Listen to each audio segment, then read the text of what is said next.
बहाल हो गई है अफजाल अंसारी की सदस्यता। सदमे में है भारतीय जनता पार्टी के कार्यकर्ता। जय हिंद दोस्तों, मैं सूर्यांश गौरव आप सभी को अपनी मंगल कामनाएं प्रेषित करता हूं और आशा करता हूं कि आप सभी भी कुशल मंगल होंगे। शिव मंगल सिंह सुमन की यह पंक्तियां आप सभी लोगों को याद होंगी। जीवन महासंग्राम है, तिल तिल मिटूंगा, पर दया की भीख मैं लूंगा नहीं, वरदान मांगूंगा नहीं। क्या हार में क्या जीत में, किंचित नहीं भयभीत में, कर्तव्य पथ पर जो मिला यह भी सही वह भी सही। ये वीर रस की पंक्तियां आज अफजाल अंसारी पर एकदम सटीक बैठती हैं, क्योंकि सरकार के आगे घुटने न टेकते हुए जो भी परिस्थितियां आई अफजाल अंसारी ने उसको ग्रहण किया। मैं उनकी इतिहास की बात नहीं करूंगा, वो माफिया वाली छवि रही हो चाहे जैसी रही हो, इससे थोड़ा सा अलग होकर इस केस में जो उन्होंने बहादुरी दिखाई मैं उसको लेकर बात करूंगा। बीते वर्ष 29 अप्रैल को गाजीपुर के एमपी एमएलए कोर्ट ने गैंगस्टर एक्ट के अंतर्गत अफजाल अंसारी को 4 साल की सजा सुनाई थी, जिसके बाद 1 मई को यानी मजदूर दिवस के दिन उनकी सदस्यता चली गई थी। अब सुप्रीम कोर्ट ने इस दोष सिद्धि पर रोक लगा दिया है, जिसके चलते अब वह संसद की कार्रवाई में भाग ले सकेंगे। वह उत्तर प्रदेश के गाजीपुर सीट से बहुजन समाज पार्टी की टिकट पर सांसद बने थे। उन्होंने तब केंद्रीय मंत्री मनोज सिन्हा को 1.5 लाख वोटों से अधिक हराया था। यानी ये कहेंगे कि उन्होंने केंद्रीय मंत्री मनोज सिन्हा को 1.5 लाख के अधिक वोटों के अंतर से हराया था। अब ऐसे में सुप्रीम कोर्ट ने अफजाल अंसारी की संसद सदस्यता को बहाल कर दिया है। सुप्रीम कोर्ट के आदेश के बाद वह अब संसद की कार्रवाई में भी भाग ले सकते हैं। सुप्रीम कोर्ट के जस्टिस सूर्यकांत की बेंच ने यह फैसला सुनाया है। अफजाल अंसारी को सुप्रीम कोर्ट से राहत राहुल गांधी की तर्ज पर दिया गया है। राहुल गांधी की घटना आप सभी लोग जानते ही होंगे। मोदी सरनेम के चलते उनकी भी संसदीय चली गई थी। उन्होंने ललित मोदी, नीरव मोदी और नरेंद्र मोदी इन लोगों को पर निशाना साधते हुए सारे ही मोदी समाज को चोर कह दिया था, जिसके बाद उनकी वहां के हाई कोर्ट ने उनकी सदस्यता को रद्द कर दिया था। बाद में सुप्रीम कोर्ट ने फिर से उनकी सदस्यता बहाल की। अफजाल 5 बार के विधायक हैं और 2 बार सांसद रह चुके हैं। उनकी सदस्यता जाने के बाद से गाजीपुर की लोकसभा सीट खाली थी। जस्टिस सूर्यकांत, जस्टिस उज्जवल भुइया और जस्टिस दीपांकर दत्ता की खंडपीठ ने इस केस की सुनवाई की, जिसमें तीनों जज एक मत नहीं थे।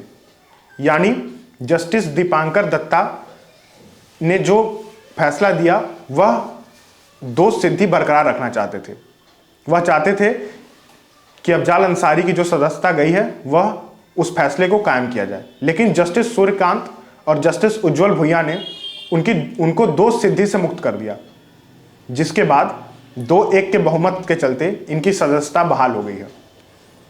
सुप्रीम कोर्ट ने अफजाल मामले में इलाहाबाद हाई कोर्ट से कहा है कि कोर्ट 30 जून 2024 तक अफजाल मामले की सुनवाई पूरी कर फैसला दे। सुप्रीम कोर्ट ने कहा कि गाजीपुर लोकसभा सीट पर उपचुनाव नहीं होगा। उन्होंने कहा कि एमपी लैंड स्कीम के पैसे का इस्तेमाल हो सकेगा और अफजाल संसद कार्रवाई में हिस्सा ले सकते हैं। बसपा सांसद अफजाल अंसारी मुख्तार अंसारी के भाई हैं। अपनी याचिका में अफजाल अंसारी ने 2007 के गैंगस्टर एक्ट मामले में अपनी दोष सिद्धि को निलंबित करने की मांग सुप्रीम कोर्ट से की थी। इस केस में अफजाल के पक्षकार राहुल गांधी के वकील अभिषेक मनु सिंघवी थे। सुप्रीम कोर्ट में सुनवाई के दौरान पूर्व सांसद अफजाल अंसारी की तरफ से पेश वकील अभिषेक मनु सिंघवी ने कहा कि अगर अदालत को हर पहलू को देखना चाहिए, दोषी ठहराए जाने के आदेश को निलंबित नहीं किए जाने की स्थिति में गाजीपुर लोकसभा सीट के खाली होने की बात कही गई। अब अगर अफजाल अंसारी 2024 का लोकसभा चुनाव लड़ते हैं तो यह वास्तव में भारतीय जनता पार्टी के लिए सरदर्द का विषय होगा और साथ में जम्मू कश्मीर के उपराज्यपाल मनोज सिन्हा के लिए भी परेशानी का सबब होगा, क्योंकि ऐसे कयास लगाए जा रहे हैं कि मनोज सिन्हा जल्द ही वापसी करेंगे और 2024 में लोकसभा का चुनाव गाजीपुर की सीट से लड़ेंगे। इसके पहले भी वो वहां से 2 बार सांसद रह चुके हैं। लोग कहते हैं कि मनोज सिन्हा का मन गाजीपुर में ही लगता है। वो भले ही जम्मू कश्मीर के उपराज्यपाल हैं, लेकिन वह अब भी वापसी करना चाहते हैं। ऐसे में अफजाल अंसारी से पार पाना न ही उनके लिए आसान होगा और न ही भारतीय जनता पार्टी के किसी अन्य उम्मीदवार के लिए। वैसे भी आजकल भारतीय जनता पार्टी चौंकाने वाले फैसले ले रही है, चाहे वो मध्य प्रदेश, छत्तीसगढ़ और राजस्थान के मुख्यमंत्री के रूप में ही क्यों न हो। तो अगर इस बार हो सकता है कि राजभर जी के पार्टी से किसी को टिकट दे दिया जाए, तो ऐसे में चाहे भारतीय जनता पार्टी की तरफ से मनोज सिन्हा लड़े या कोई अन्य उम्मीदवार लड़े, उनके लिए यह चुनाव आसान नहीं होने वाला है अगर उनके सामने अफजाल अंसारी होंगे। ऐसे में सुप्रीम कोर्ट का निर्णय वास्तव में अपने पीछे कई सवाल खड़े कर जाता है। क्या अफजाल की सदस्यता सरकार के दबाव में गई या फिर उनका योगी आदित्यनाथ के आगे घुटने न टेकने के रवैये से। ऐसे में सुप्रीम कोर्ट के निर्णय के बाद गाजीपुर में अफजाल अंसारी के समर्थकों में खुशी की लहर दौड़ गई है और वह न्यायालय को बार बार धन्यवाद दे रहे हैं। साथ ही भारतीय जनता पार्टी के कार्यकर्ताओं और भारतीय जनता पार्टी के नेताओं की चिंता बढ़ गई है। वास्तव में इस प्रक्रिया में जो कुछ भी हुआ, यह सरकार के लिए एक बहुत बड़ा क्वेश्चन मार्क है, क्योंकि अगर कोई भी जनपद इस प्रकार प्रतिनिधित्व विहीन हुआ तो उसका जिम्मेदार कौन। आखिर लोग अपनी समस्याओं को लेकर किसके पास जाएंगे। संसद भवन में उस जनपद के मुद्दों को उठाएगा कौन। अगर कोई जनप्रतिनिधित्व नहीं होता है तो सरकार की जिम्मेदारी है कि जल्द से जल्द वहां पर उपचुनाव कराए और जो भी वहां पर बहुमत से जीतता है उसको प्रतिनिधि के तौर पर वहां नियुक्त किया जाए। पहले राहुल गांधी और अब अफजाल अंसारी। 2024 चुनाव के पहले सुप्रीम कोर्ट के द्वारा इस तरह के निर्णय से वास्तव में भारतीय जनता पार्टी को नुकसान हो सकता है और वह बैकफुट पर जा सकती है। और बात सिर्फ गाजीपुर जनपद के प्रतिनिधित्व विहीन होने की ही नहीं है। दरअसल अफजाल अंसारी संसद की कई अस्थायी समितियों के सदस्य भी हैं और जब वह संसद में नहीं रहेंगे, इन समितियों के कार्यों में अपना योगदान नहीं दे पाएंगे, तो वास्तव में उससे नुकसान जनता का ही होगा। बहरहाल आज से अफजाल अंसारी फिर सांसद हो गए।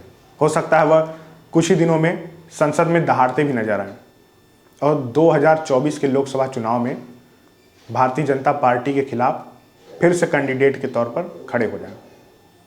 दोस्तों, इस तरह की चीज़ें जो लगातार हो रही हैं, ये वास्तव में एक नया गेम या कहें एक नया ट्विस्ट है 2024 के चुनाव से पहले। खैर, अब जो कुछ भी होगा वो तो चुनाव के समय ही पता चलेगा। मैं सूर्यांश गौरव फिर मिलूंगा। जय हिंद।